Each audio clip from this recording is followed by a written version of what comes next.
Writing biography is a strange thing to do. It's a journey into the foreign territory of somebody else's life.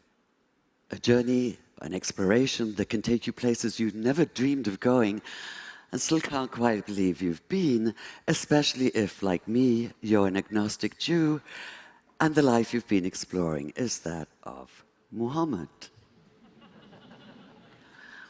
5 years ago, for instance, I found myself waking each morning in misty Seattle to what I knew was an impossible question.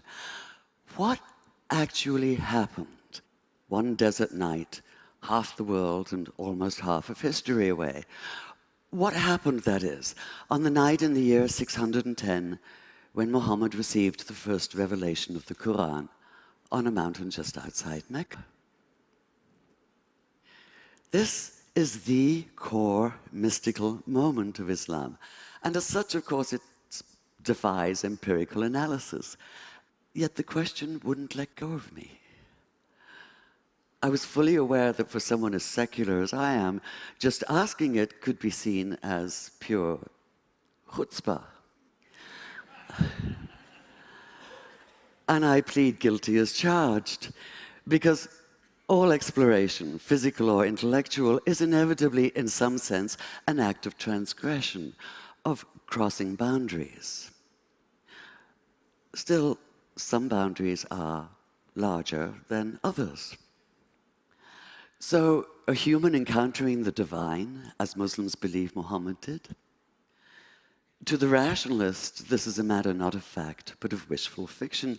And like all of us, I like to think of myself as rational, which might be why when I looked at the earliest accounts we have of that night, what struck me even more than what happened was what did not happen. Muhammad did not come floating off the mountain as though walking on air. He did not run down shouting, "Hallelujah," and "Bless the Lord." He did not radiate light and joy. There were no choirs of angels, no music of the spheres, no elation, no ecstasy, no golden aura surrounding him, no sense of an absolute foreordained role as the messenger of God. That is, he did none of the things that might make it easy to cry foul, to put down the whole story as a pious fable. Quite the contrary. In his own reported words, he was convinced at first that what had happened couldn't have been real.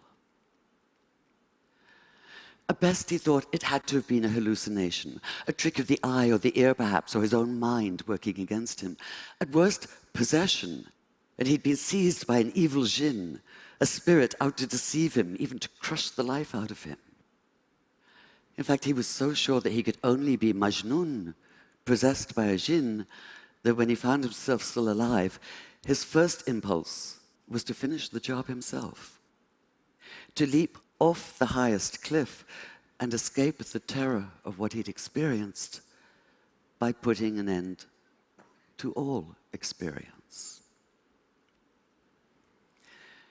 So the man who fled down the mountain that night trembled not with joy, but with a stark, primordial fear. He was overwhelmed not with conviction, but by doubt. And that panicked disorientation, that sundering of everything familiar, that daunting awareness of something beyond human comprehension, can only be called a terrible awe. This might be somewhat difficult to grasp now that we use the word awesome to describe a new app or a viral video. With the exception, perhaps, of a massive earthquake, we're protected from real awe. We close the doors and hunker down, convinced that we're in control, or at least hoping for control. We do our best to ignore the fact that we don't always have it, and that not everything can be explained.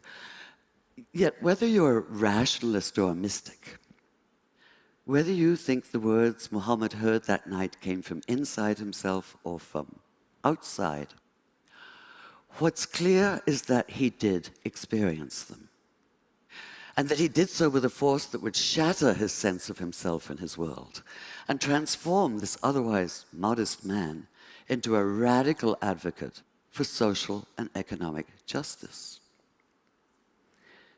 Fear was the only sane response, the only human response.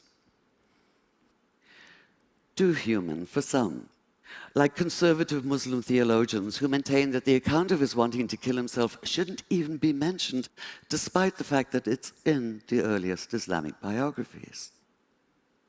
They insist that he never doubted for even a single moment, let alone despair. Demanding perfection, they refuse to tolerate human imperfection. Yet what exactly is imperfect about doubt? As I read those early accounts, I realized it was precisely Muhammad's doubt that brought him alive for me, that allowed me to begin to see him in full, to accord him the integrity of reality. And the more I thought about it, the more it made sense that he doubted, because doubt is essential to faith. If this seems a startling idea at first, consider that doubt, as Graham Greene once put it, is the heart of the matter. Abolish all doubt, and what's left is not faith, but absolute, heartless conviction. You're certain that you possess the truth, inevitably offered with an implied uppercase T, and this certainty quickly devolves into dogmatism and righteousness, by which I mean a demonstrative, overweening pride in being so very right. In short, the arrogance of fundamentalism. It has to be one of the multiple ironies of history that a favorite expletive of Muslim fundamentalists is the same one once used by the Christian fundamentalists known as crusaders. Infidel, from the Latin for faithless. Doubly ironic in this case because their absolutism is in fact the opposite of faith. In effect, they are the infidels. Like fundamentalists of all religious stripes, they have no questions, only answers. They found the perfect antidote to thought and the ideal refuge from the hard demands of real faith. They don't have to struggle for it like Jacob wrestling through the night with the angel, or like Jesus in his 40 days and nights in the wilderness, or like Muhammad, not only that night on the mountain, but throughout his years as a prophet, with the Quran constantly urging him not to despair, and condemning those who most loudly proclaim that they know everything there is to know, and that they and they alone are right. And yet we, the vast and still far too silent majority, have ceded the public arena to this extremist minority. We've allowed Judaism to be claimed by violently messianic West Bank settlers, Christianity by homophobic hypocrites and misogynistic bigots, Islam by suicide bombers. And we've allowed ourselves to be blinded to the fact that no matter whether they claim to be Christians, Jews, or Muslims, militant extremists are none of the above. They're a cult all their own, blood brothers, steeped in other people's blood. This isn't faith. It's fanaticism. And we have to stop confusing the two. We have to recognize that real faith has no easy answers. It's difficult and stubborn.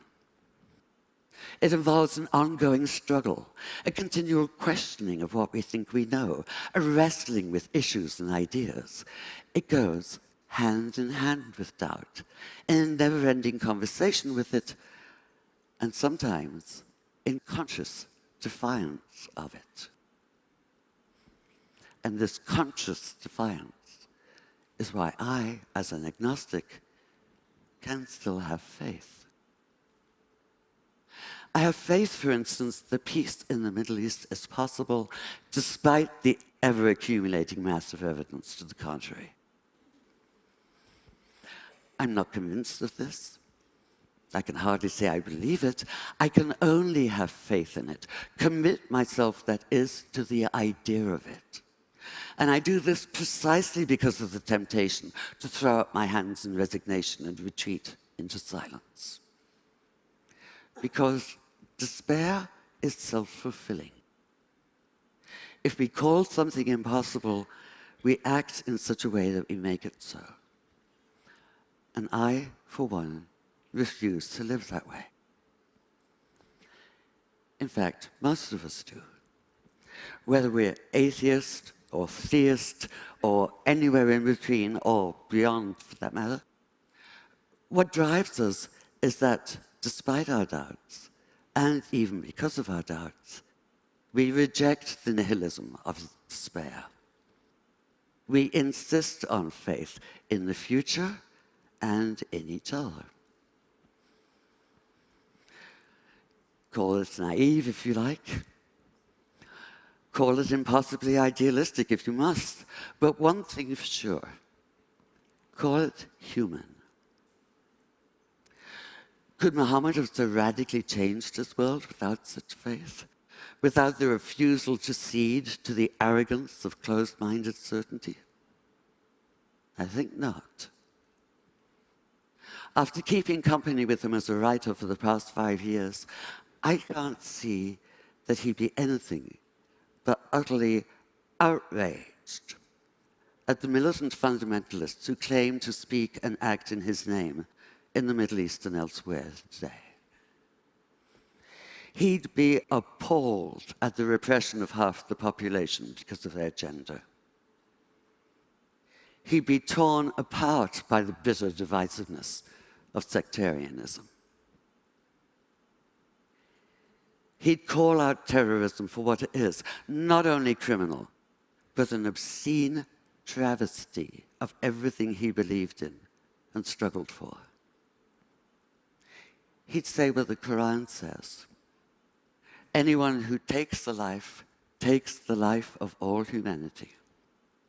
Anyone who saves the life of all humanity. And he'd commit himself fully to the hard and thorny process of making peace. Thank you.